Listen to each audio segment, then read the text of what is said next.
उन्हाळ्यामध्ये भरपूर असा रानमेवा मिळतो, त्यातलाच फणस हा एक प्रकार। पिकलेल्या फणसांच्या गऱ्याचा सुमधुर सुगंध हा घरभर पसरतो, त्या तोंडाला पाणी आल्याशिवाय राहत नाही। मग गोड अशा गऱ्यापासून आपण आज फिरणी बनवणार आहोत। हा पदार्थ एकदा खाल तर खातच राहाल। मग चला पाहूया रेसिपी।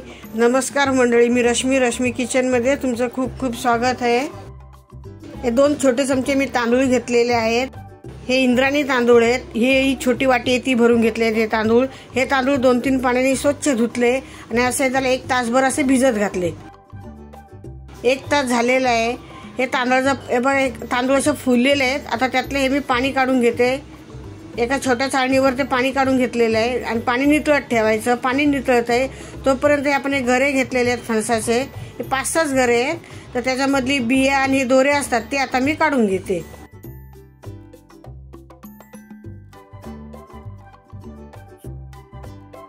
फणसाच्या आतील बिया दोरे काढून घेतले। आता त्याला चाकूच्या साहाय्याने असे छोटे छोटे त्याचे तुकडे करायचे, म्हणजे मिक्सरच्या भांड्यात टाकले तर ते आपल्या मिक्सरच्या भांड्यामध्ये अडकणार नाहीत।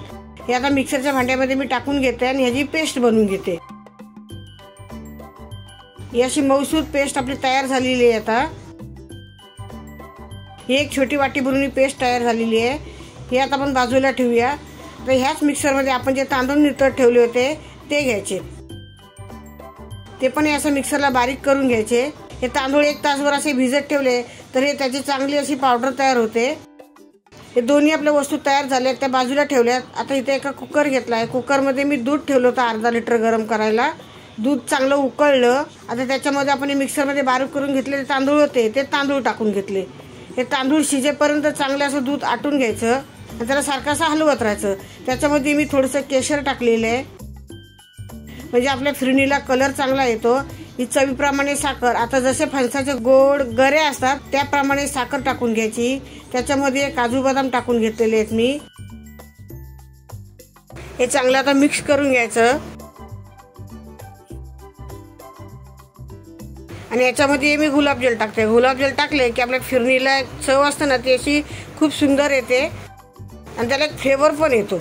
हे गुलाबजल टाकून झालेलं आहे। हे मार्केटमध्ये कसे गरे खूप भेटतात, तर हे गऱ्यांपासून आपण वेगवेगळे पदार्थ बनवतो। तर मग त्याच्यापासून एकदा पदार्थ नक्की बनवून बघा फिरणी।